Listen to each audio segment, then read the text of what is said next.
En los Andes existe una palabra que no tiene traducción exacta al español. Los pueblos que viven cerca de las montañas la usan para describir al espíritu que habita las cumbres. Lo llaman Apu. El Apu no es un dios benevolente. El Apu es un dios hambriento. Este es el registro de lo que encontró el equipo de voluntarios que llegó a Yacuruna en marzo de 2019. 4 personas entraron al pueblo. Una salió y lo que dijo no tiene explicación.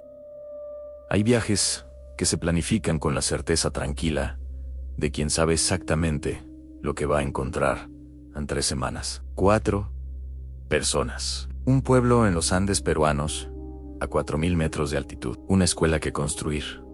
Un proceso que documentar. Un regreso programado para el 15 de abril. Todo organizado con la precisión que requiere una ONG que rinde cuentas a donantes y que necesita que sus proyectos sean verificables. Camila Soto lo había organizado todo. 31 años, arquitecta. La persona que se convierte naturalmente en el centro de gravedad organizacional. Su cerebro produce estructuras donde otros producen intuiciones, pasando siempre por el filtro de lo que puede hacerse y con qué recursos. Era la razón por la que las otras 3 personas habían terminado en ese bus hacia las montañas un martes de marzo de 2019. Antomás Herrera tenía 28 años y llevaba una cámara a todas partes con la naturalidad de alguien para quien el mundo sin registro es incompleto. Había documentado proyectos en 4 países. Yacuruna iba a ser el 5º. Sofía Vargas, 26 años, enfermera, era la persona del grupo que más silencio producía y más observación contenía. Tenía una atención a los detalles que los demás filtran como irrelevante, a los pequeños desajustes entre lo que las personas dicen y comunican. Diego Ríos tenía 34 años y había ido porque Camila se lo pidió. Era ingeniero, escéptico por formación y temperamento, el tipo de persona que necesita entender el mecanismo antes de aceptar el resultado, sin paciencia con explicaciones que sustituyen precisión con entusiasmo. El pueblo de Yacuruna tenía 300 personas, una plaza central, con una pila de agua que funcionaba por gravedad, una iglesia colonial que llevaba décadas sin sacerdote,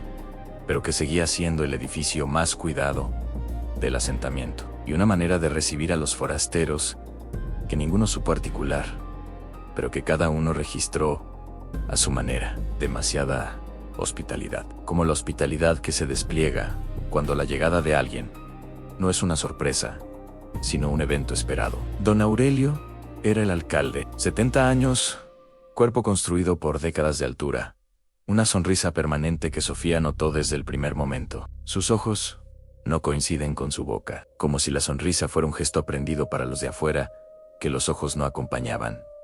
Los instaló en la mejor casa disponible, una casa de adobe con techo de calamina, limpia, con 4 catres y mantas de lana. Una lámpara de querosín proyectaba una luz amarilla y cálida sobre las paredes encaladas. Yacuruna es un pueblo bendecido, dijo don Aurelio desde el umbral, con la sonrisa fija. Diego, que estaba mirando el pueblo en lugar de a don Aurelio, preguntó en voz baja: ¿bendecido por quién? Nadie le respondió. Esa primera noche, mientras los demás dormían con el cansancio específico del cuerpo que se adapta a la altura, Sofía estuvo despierta con su diario y con algo que no podía terminar de formular, pero que se negaba a dejarla dormir. Había pasado el día entero entre la gente del pueblo, había saludado, había aceptado comida, había observado con la atención natural de su mundo, y en algún momento de esa tarde, sin un instante específico, algo había empezado a pesar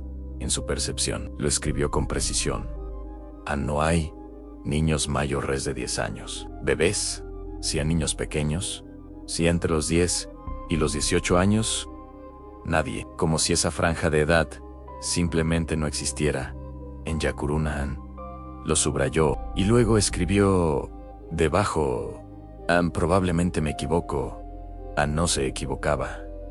Al día siguiente comenzó la construcción. Los aldeanos se sumaron con un entusiasmo que era completamente genuino en su expresión y que aportaba más fuerza de trabajo de la planificada. Las paredes del cimiento avanzaron más rápido de lo esperado. Don Aurelio supervisaba desde la sombra de un muro con la satisfacción de alguien cuyo plan está progresando exactamente como lo había previsto.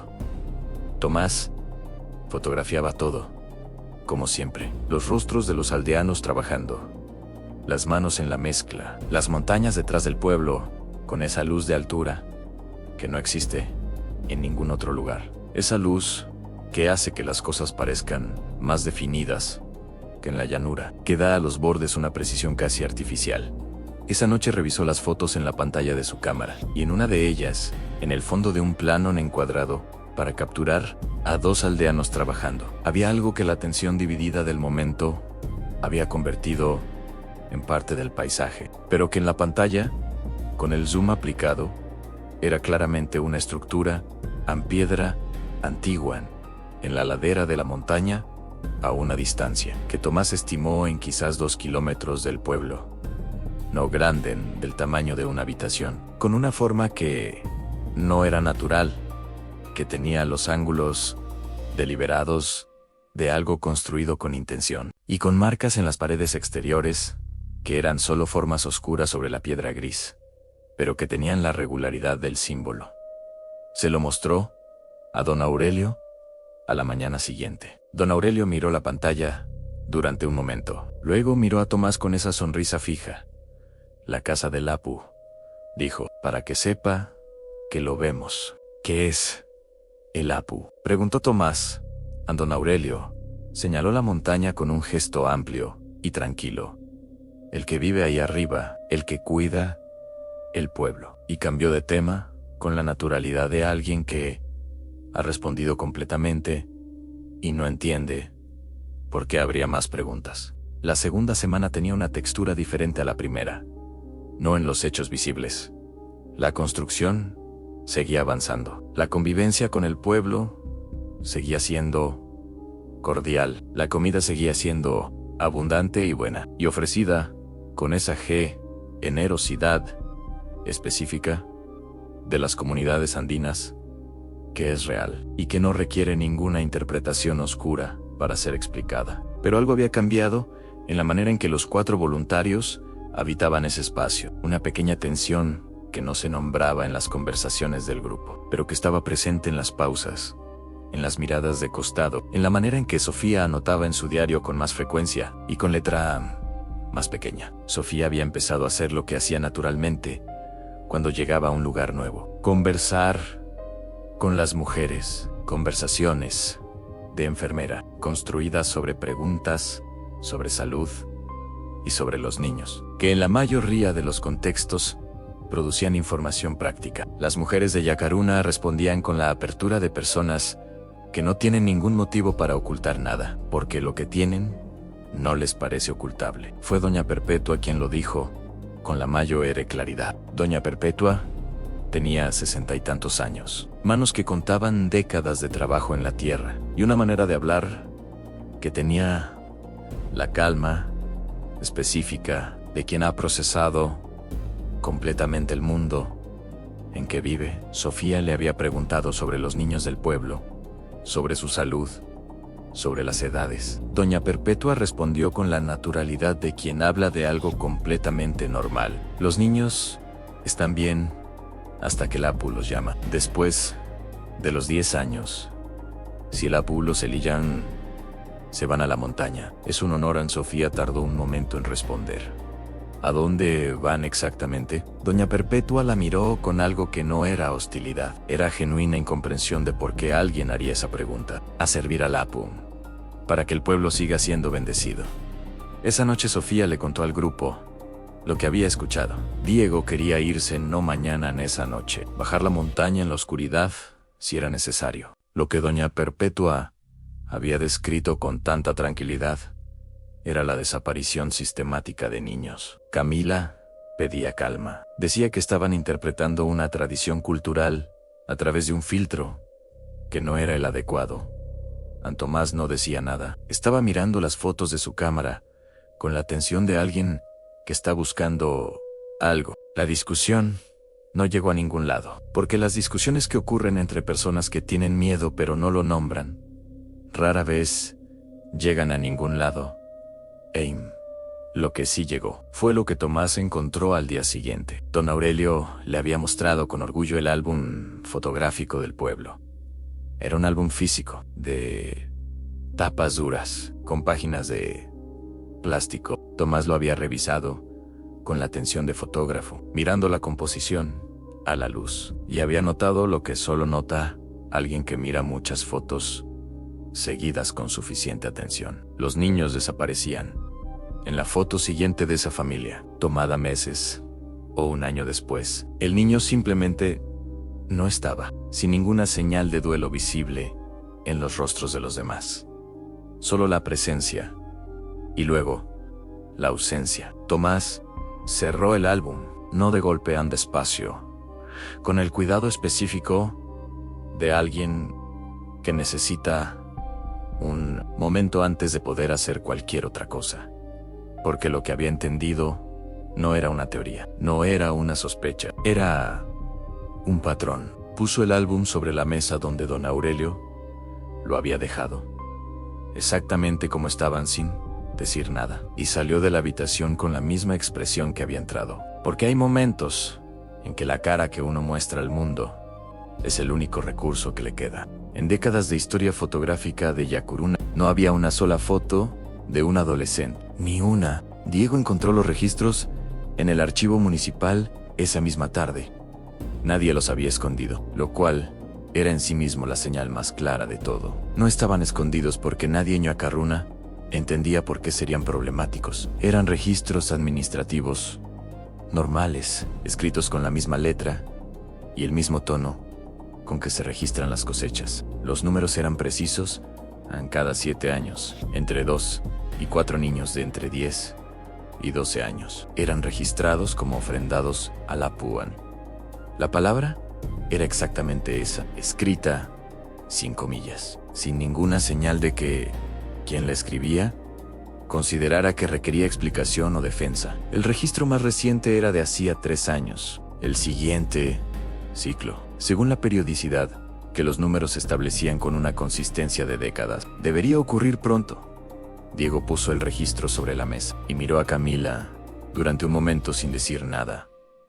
Camila lo leyó, no dijo nada tampoco. Sofía intentó llamar a Lima desde su teléfono sin señal. El único teléfono satelital del pueblo estaba en la oficina de don Aurelio esa mañana. Don Aurelio les había informado con la tranquilidad de quien reporta algo menor, que el teléfono satelital había dejado de funcionar. Esa noche escucharon los tambores. Venían de la ladera de la montaña, desde la dirección de la estructura de piedra que Tomás había fotografiado.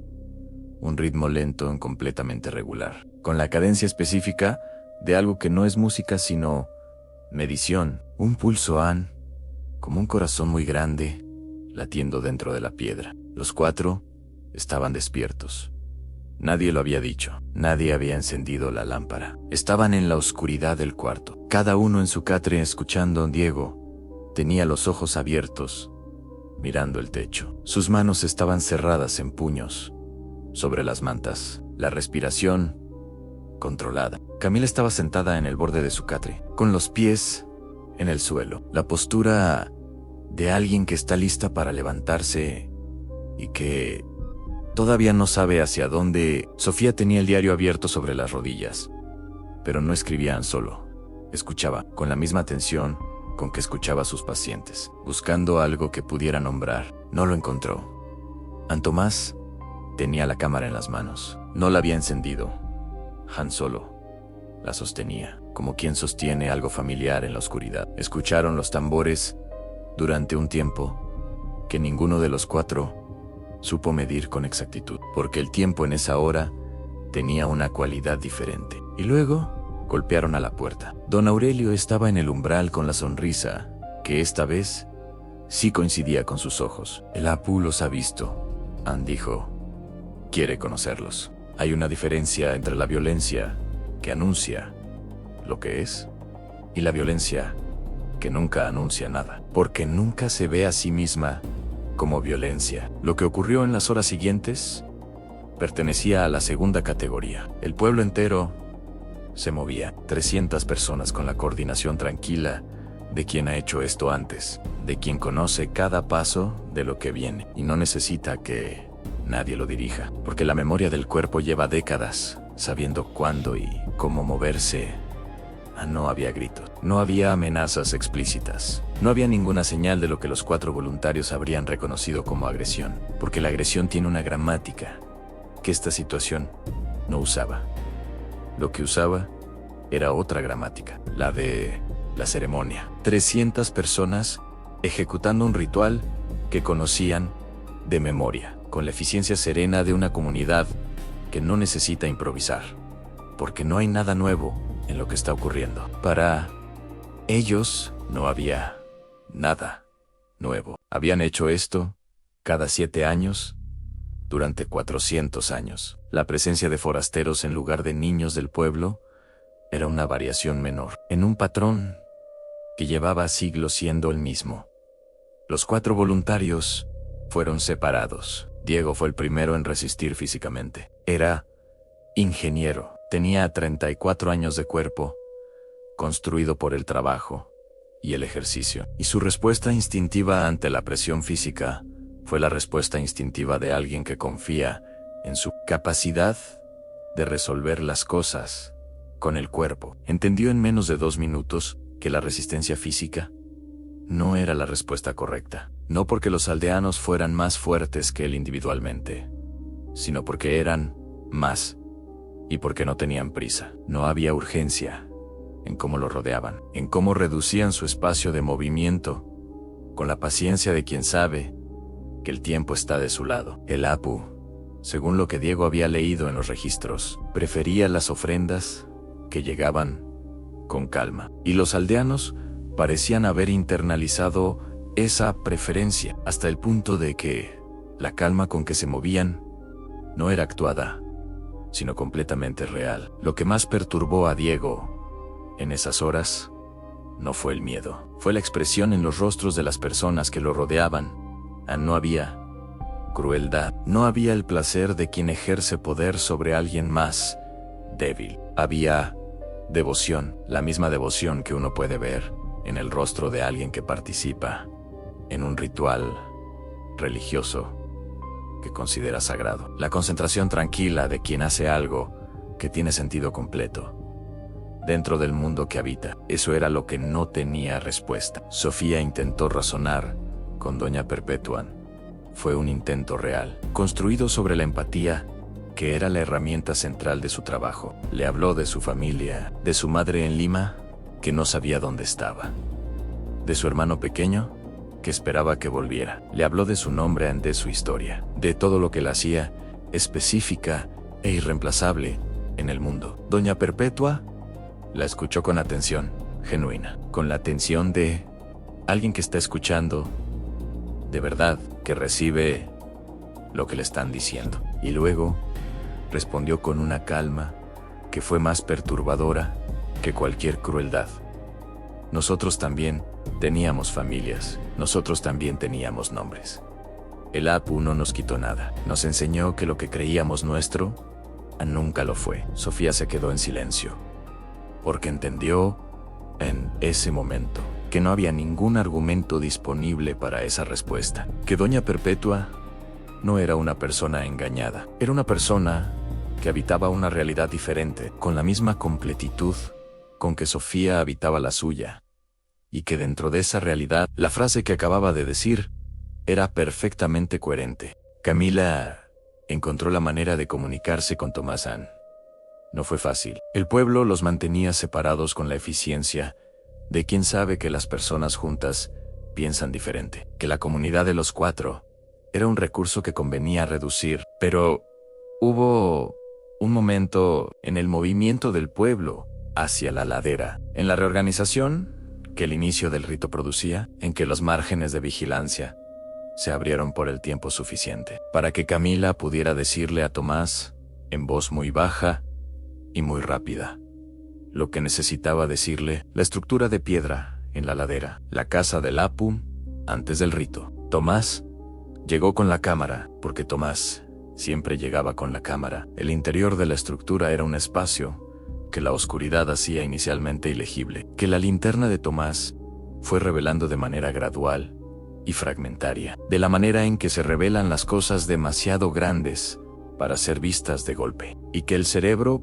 procesa mejor en partes pequeñas, que luego ensambla en una imagen completa que nunca es completamente procesable. Las paredes eran piedra trabajada con inscripciones que cubrían cada centímetro no jeroglíficos. Un sistema de marcas que tenía la densidad de algo diseñado para durar, para resistir el tiempo, para seguir siendo legible cuando todo lo demás hubiera cambiado.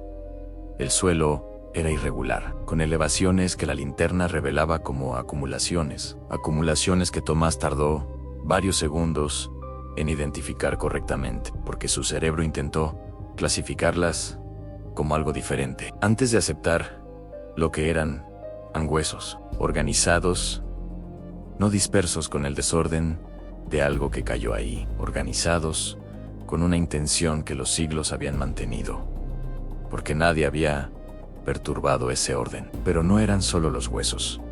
Tomás movió la linterna hacia el centro del espacio, y la cámara cayó de sus manos. No porque sus manos la soltaran voluntariamente, porque el sistema nervioso recibió una instrucción de no sostener nada, de estar listo para correr. Lo que estaba en el centro del espacio, rodeado por los huesos que lo habían protegido durante 400 años de ofrendas acumuladas, no era algo que pudiera nombrar. Ocupaba el espacio de una manera que contradecía cómo los objetos deben ser, porque la linterna producía sombras que no correspondían al ángulo de la luz. Tomás recogió la cámara, fotografió todo lo que pudo en el tiempo que tenía Anne, y luego corrió. La bajada duró 14 horas. 14 horas de camino de tierra y roca en la oscuridad, y luego en la luz del amanecer, y luego en el sol de la mañana, sin detenerse más de lo que las rodillas exigían, sin mirar atrás, porque la vez que miró atrás no había nada visible, y eso fue más perturbador. Llegó al primer pueblo con señal a media tarde. Llamó desde una tienda. Lo que dijo fue suficiente para que llegara ayuda, pero no esa noche. Al día siguiente, una comisión policial subió a Yacuruna.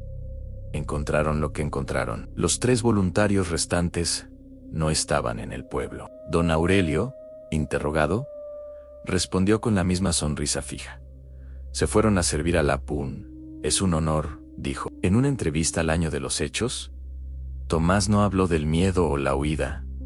Habló de Doña Perpetua, de lo que le dijo a Sofía. El Apu no nos quitó nada. Nos enseñó que lo que creíamos nuestro nunca lo fue. Dijo que lo que no podía dejar de preguntarse era si ella tenía razón. Las fotos están en el expediente, en los archivos de la fiscalía. El caso sigue técnicamente abierto. La estructura de piedra sigue ahí. Sigue teniendo la cadena en la entrada que nadie vigila. Y en Yacuruna hay 312 personas. Ninguna tiene entre 10 y 18 años.